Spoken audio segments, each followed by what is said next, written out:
یہ conference hall جس میں آج آپ بیٹھے ہیں یہ بے مقصد نہیں. یہ روشنی جو اس وقت جگمگا رہی ہے اس کے بھی یہاں لگائے جانے کا ایک مقصد ہے. اگر آپ اس کانفرنس ہال کے باہر چلے جائیں تو چمکتا ہوا سورج بھی بتائے گا کہ وہ بھی اپنا کام کر رہا ہے, اس کا بھی ایک مقصد ہے. یہ بچھی ہوئی, یہ پھیلی ہوئی زمین بے مقصد نہیں بنائی گئی. الغرض ساتھیوں, کائنات میں جو بھی چیزیں ہم دیکھتے ہیں, جس بھی چیز کو اٹھاتے ہیں, اس کے ساتھ ساتھ ہم یہ ضرور جان لیں گے کہ اس کے بنائے جانے کا کچھ نہ کچھ غرض ہے, کچھ نہ کچھ مقصد ہے. اس لیے ایک مشہور محاورہ ہے, نہیں ہے کوئی چیز میں کمی قدرت کے کارخانے میں. عزیز ساتھیوں, کائنات میں وہ تمام چیزیں انسان کے لیے بنی ہیں, انسان کی خدمت کے لیے بنی ہیں, انسان اس سے فائدہ اٹھاتا ہے. اللہ تعالیٰ ارشاد فرماتے ہیں سورہ بقرہ سورہ نمبر 2 آیت نمبر 29, خلق لکم ما فی الارض جمیعا, تمہارے لیے پیدا کیا گیا ہے جو کچھ زمین میں ہے. زمین کے اندر بے شمار نعمتیں انسان کے لیے رکھی گئی ہے, انسان اس سے فائدہ اٹھاتا ہے. طرح طرح کے جانور جن میں کچھ انسان کی غذا ہے اور کچھ انسان کی سواری کے کام آتے ہیں, یہ سب کچھ انسان کی خدمت میں جھکے ہوئے ہیں. بے شمار خوبصورت پرندے جو اپنی چہچہاتی زبان کے ساتھ طرح طرح کے نغموں کے ساتھ انسان کا دل بہلاتے ہیں, اپنے خوبصورت پروں کے ساتھ بہترین نظاروں کا باعث ہوتے ہیں. یہ سب کچھ انسان کے لیے ہے, انسان اس سے فائدہ اٹھاتا ہے.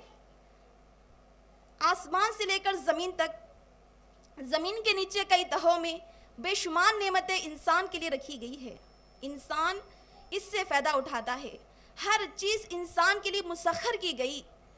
اللہ تعالیٰ ارشاد فرماتے ہیں سورہ لقمان سورہ نمبر 31 آیت نمبر 20, سخر لکم ما فی السماوات و ما فی الارض, تمہارے لیے پیدا کیا گیا ہے جو کچھ زمین میں ہے. کیا تم نہیں دیکھتے اللہ تعالیٰ نے زمین اور آسمان کی تمام چیزوں کو تمہارے کام میں لگا دیا.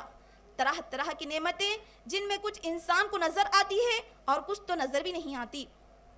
اللہ تعالیٰ کا ارشاد ہے سورہ نحل سورہ نمبر 16 آیت نمبر 18, وَإِن تَعُدُّوا نِعْمَةَ اللَّهِ لَا تُحْصُوهَا, اگر تم اللہ تعالیٰ کی نعمتوں کا شمار کرنا چاہو تو شمار نہیں کر سکتے, گننا چاہو تو گن نہیں سکتے. عزیز ساتھیوں, یہ تمام چیزیں جو انسان کے لیے بنائی گئی ہے, انسان اس سے فائدہ اٹھاتا ہے, وہ تو سب اپنا کچھ نہ کچھ مقصد رکھتی ہے.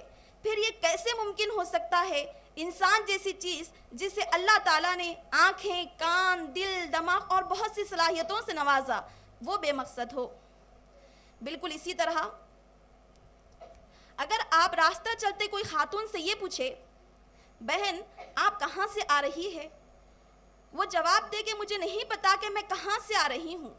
پھر آپ اس سے یہ پوچھے بہن آپ جا کہاں رہی ہے, وہ جواب دے کہ مجھے نہیں پتا میں جا کہاں رہی ہوں.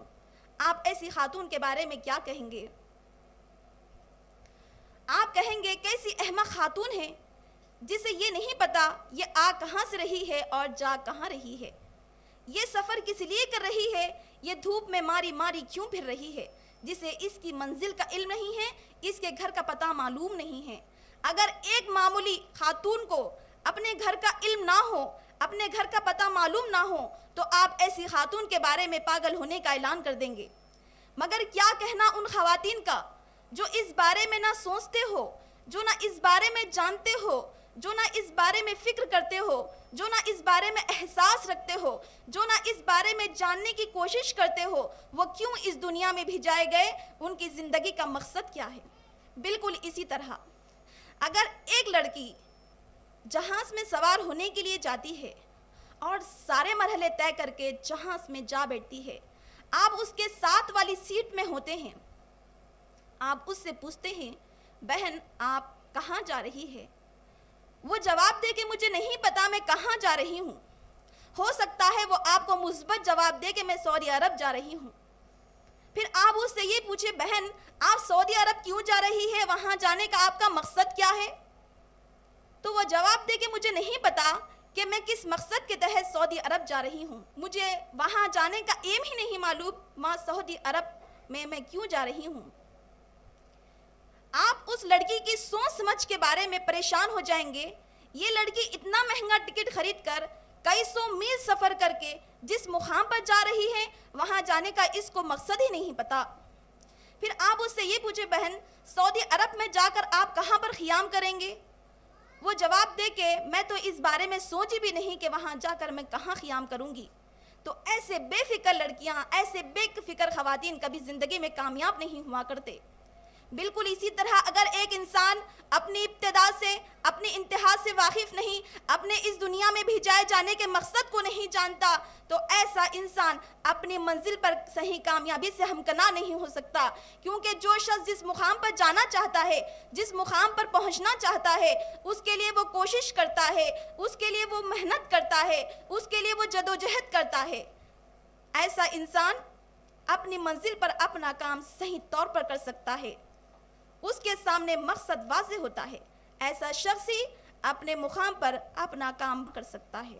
اگر کوئی انسان اس بارے میں غفلت اختیار کرے، اس بارے میں سوچنے کی کوشش نہ کرے، تو ایسے انسان کی ساری انرجی، سارا وقت، ساری چیز، ہر چیز ضائع ہو سکتی ہے۔ عزیز سامعات کرام، آج ہم اس دنیا میں آئے، ہمیں معلوم کرنا چاہیے ہماری زندگی کا مقصد کیا ہے۔ ہمیں معلوم کرنا چاہیے جب ہمارے سامنے ہر شخص کسی اور منزل کی طرف چلا جا رہا ہے، کیونکہ ہمارے سامنے آج تک کوئی نہیں رہا، نہ کوئی ولی، نہ کوئی نیک، نہ کوئی بد، نہ کوئی مالدار، نہ کوئی فقیر، نہ کوئی بادشاہ، یہاں آ کے سب جاتے ہیں۔ ہمیں بھی انہی کے نقش قدم پر چلتے ہوئے آخرکار اس دنیا کو چھوڑ کر لازماً اس دنیا میں جانا ہے۔ تو وہاں کی دنیا کیسی ہے، وہاں کا ٹھکانہ کیسا ہے، ہمیں ابھی سے اس کے بارے میں فکر کرنی چاہیے۔ وہاں کن چیزوں سے خوشی حاصل ہوتی ہے، وہاں کن چیزوں سے مصیبت آ سکتی ہے، یہ بات ہم میں سے ہر ایک خاتون کو، ہر ایک لڑکی کو، ہر ایک ساس کو، ہر ایک بہو کو، ہر ایک لڑکی کو جان لینا چاہیے۔ صرف جان ہی نہیں لینا چاہیے، بلکہ ہم کو وہ سارے ذرائع اختیار کرنے ہوں گے جس سے ہمیں اس دنیا میں سکون میسر آ سکے۔ اگر کوئی خاتون، اگر کوئی لڑکی اس دنیا میں رہ کر اس دنیا کی سوچ کے بغیر زندگی بسر کر رہی ہے، زندگی کو بس کھیل تماشا بنا رکھا ہے اور موت کے بلاوے پر اس دنیا میں جا پہنچتی ہے، تو ایسی بے فکر خاتون کو، ایسے بے فکر لڑکی کو اس منزل کے انجام کے بارے میں سوچ لینا چاہیے۔ اللہ تعالیٰ ہمیں اس منزل کی طرف احساس دلاتے ہوئے پوچھتے ہیں۔ سورہ مومنون، سورہ نمبر 23، آیت نمبر 115۔ أَفَحَسِبْتُمْ أَنَّمَا خَلَقْنَاكُمْ عَبَثًا وَأَنَّكُمْ إِلَيْنَا لَا تُرْجَعُونَ، کیا تم یہ گمان کرتے ہو کہ تم دنیا میں یوں ہی بیکار پیدا کر دیے گئے، یہ کہ تم ہماری طرف لوٹائے نہیں جاؤ گے؟ مَا خَلَقْنَا السَّمَاوَاتِ وَالْأَرْضَ وَمَا بَيْنَهُمَا لَاعِبِينَ، زمین اور آسمان اور ان دونوں کے درمیان جو کچھ ہے کھیل تماشے کے طور پر نہیں پیدا کیا۔ سورہ جاسیہ، آیت نمبر 3۔ مَا خَلَقْنَا السَّمَاوَاتِ وَالْأَرْضَ وَمَا بَيْنَهُمَا إِلَّا بِالْحَقِّ، ہم نے آسمان اور زمین، ان دونوں کے درمیان جو کچھ ہے ایک حق کے ساتھ پیدا کیا، یعنی ایک مقصد کے تحت پیدا کیا۔ اللہ تعالیٰ ان آیتوں میں بیان کر رہے ہیں، کیا انسان یہ سمجھتا ہے کہ اسے اس دنیا میں بیکار یوں ہی پیدا کر دیا گیا، یہ کہ وہ ہماری طرف لوٹایا نہیں جائے گا؟ ہرگز نہیں۔ اللہ تعالیٰ ارشاد فرماتے ہیں سورہ قیامہ، سورہ نمبر 75، آیت نمبر 36۔ أَيَحْسَبُ الْإِنسَانُ أَن يُتْرَكَ سُدًى، کیا انسان یہ سمجھتا ہے کہ اسے یوں ہی بیکار چھوڑ دیا جائے گا، اسے یہ تمام نعمتیں دے کر اس سے کچھ بھی پوچھا نہیں جائے گا؟ ہرگز نہیں، ہم اس سے ضرور بھی ضرور سوال کریں گے۔ سورہ تکاثر، سورہ نمبر 102، آیت نمبر 8۔ ثُمَّ لَتُسْأَلُنَّ يَوْمَئِذٍ عَنِ النَّعِيمِ، تم اس دن ضرور بھی ضرور نعمتوں کے بارے میں سوال کیے جاؤ گے۔ عزیز سامعات کرام، اللہ تعالیٰ نے انسان کو اس دنیا میں بھیج کر ایک مقصد لگایا ہے۔ ہم نے اپنی زندگی کے کئی مقاصد منتخب کیے ہوئے ہیں۔ والدین اپنے بچوں کو مقاصد دیتے ہیں، بیٹا تجھے ڈاکٹر بننا ہے۔ وہ بیٹا سمجھتا ہے کہ میں دنیا میں پیدا ہی اس لیے ہوا ہوں کہ مجھے ڈاکٹر بننا ہے، پھر وہ اس کو مقصد بنا کر چلتا ہے۔ کسی کا ذوق ہے بیٹا تجھے انجینئر بننا ہے، وہ بیٹا سمجھتا ہے کہ میں دنیا میں پیدا ہی اس لیے ہوا ہوں کہ مجھے انجینئر بننا ہے، پھر وہ اس کو مقصد بنا کر چلتا ہے۔